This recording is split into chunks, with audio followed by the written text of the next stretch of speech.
یہ 23 مارچ 1940 کا دن تھا جب نامور تاریخ دان ڈاکٹر مبارک علی کے مطابق ایک ممتاز احمدی لیڈر اور وائس رائے کی ایگزیکٹو کونسل کے ممبر چودھری سر ظفر اللہ خان کے ہاتھ کی لکھی قرارداد مسلم لیگ کے اجلاس میں پیش کی گئی۔ یہ اجلاس قائد اعظم محمد علی جناح کی صدارت میں لاہور میں ہو رہا تھا اور احمدی لیڈر کے ہاتھ کی لکھی یہ قرارداد 24 مارچ کو منظور کی گئی، جسے قرارداد پاکستان یا پاکستان ریزولوشن کہتے ہیں۔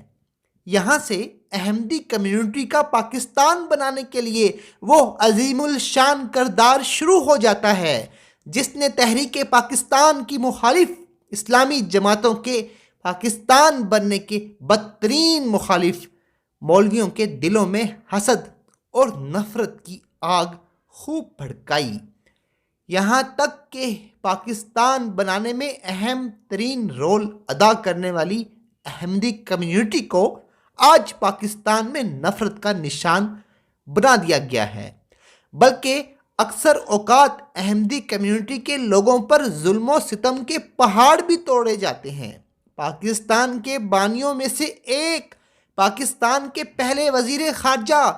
چودھری سر ظفر اللہ خان ہوں، پاکستان کے پہلے نوبل انعام یافتہ ڈاکٹر عبدالسلام ہوں، ان کے خلاف ملاؤں نے خوب گند اچھالا،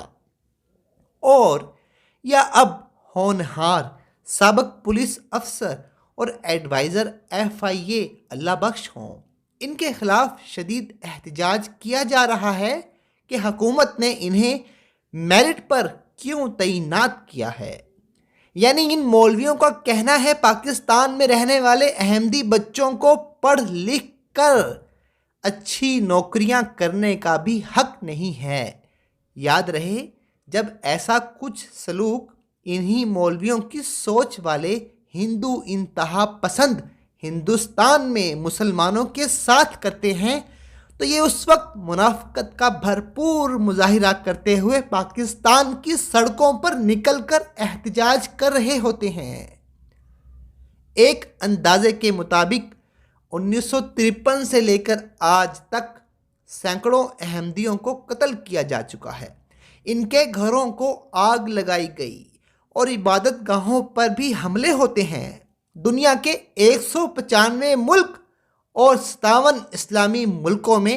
احمدیوں پر نہ کسی قسم کا ظلم ہوتا ہے اور نہ ہی کسی اسٹیٹ نے انہیں نان مسلم ڈکلیئر کیا ہے۔ پاکستان دنیا کی واحد اکلوتی ریاست ہے جہاں کی اسمبلی نے احمدیوں کو نان مسلم غیر مسلم ڈکلیئر کیا ہے،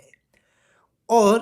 ان پر ظلم و ستم لعن طعن اس بات پر جاری ہے کہ وہ احمدی ہیں۔ کیا اس پوری کائنات میں، اس زمین پر اللہ اور اللہ کے ہمارے پیارے آخری رسول حضرت محمد صلی اللہ علیہ وآلہ وسلم سے پیار کرنے والے صرف پاکستان میں ہی بستے ہیں؟ اور اگر ایسا ہے تو 20 کروڑ کی مسلمان آبادی والے پاکستان کا نام ایمانداری میں دنیا میں 160ویں نمبر پر کیوں آتا ہے؟ اور کافروں کا ملک جاپان ایمانداری میں نمبر 1 قرار پائے تو سوال تو اٹھے گا کہ ہم مذہب کے نام پر نفرتیں پھیلاتے ہوئے، اپنے شہریوں میں تفریق ڈالتے ہوئے، انسانی حقوق کو بالائے طاق رکھتے ہوئے کس کو دھوکہ دے رہے ہیں؟ لیکن اس کے ساتھ ساتھ یہ بھی بڑی دلچسپ بات ہے کہ قائد اعظم محمد علی جناح کا کوئی بیٹا تو نہیں تھا، لیکن وہ احمدی لیڈر چودھری سر ظفر اللہ خان کو اپنا بیٹا کہتے تھے، صرف ان کی قابلیت دیکھ کر۔ صرف یہی نہیں، قائد اعظم نے پاکستان اور ہندوستان میں سرحدیں بانٹنے کے لیے باؤنڈری کمیشن میں مسلم لیگ کا وکیل سر ظفر اللہ خان کو ہی بنا کر بھیجا تھا، اور جب پاکستان بن گیا تو پاکستان کا پہلا وزیر خارجہ بھی انہیں ہی بنایا تھا۔ چودھری سر ظفر اللہ خان خود کو برملا احمدی مسلمان کہتے تھے، لیکن اس کے باوجود نہ صرف قائد اعظم ان کا اور ان کی جماعت احمدیہ کا احترام کرتے تھے، بلکہ قائد اعظم کے رفقا مولانا شبیر احمد عثمانی اور دوسروں نے بھی کبھی بھی اس بات پر اعتراض نہیں کیا کہ قائد اعظم کیوں جماعت احمدیہ سے تعلق رکھنے والوں کو مسلم لیگ اور حکومت پاکستان میں ہر اہم موڑ پر ساتھ لے کر چل رہے ہیں۔ قائد اعظم سے کشمیر میں ایک جرنلسٹ نے سوال کیا کہ آپ کے نئے ملک پاکستان میں احمدیوں کا کیا رول ہوگا، کہ احمدی تو اپنے آپ کو مسلمان کہتے ہیں لیکن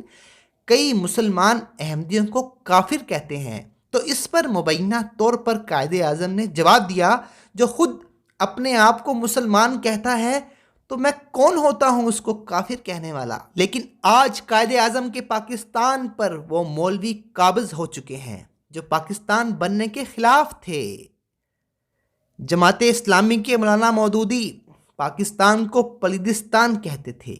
جماعت احرار کے عطا اللہ شاہ بخاری نے پاکستان کے لیے ایسے الفاظ استعمال کیے جو ہم یہاں پر دہرا بھی نہیں سکتے، اور اسی طرح دیوبند علماء ہندوستان کی علماء کی سب سے بڑی جماعت جمعیت علماء ہند بھی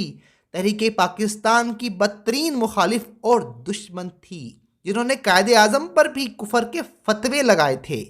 اور جب یہ مذہبی جماعتیں بری طرح سے ہار گئیں تو انہوں نے اپنی ہار کا بدلہ پاکستان کے ہر محسن اور تحریک پاکستان کے حامیوں پر زندگی تنگ کر کے پاکستان میں مذہبی انتہا پسندی پھیلاتے ہوئے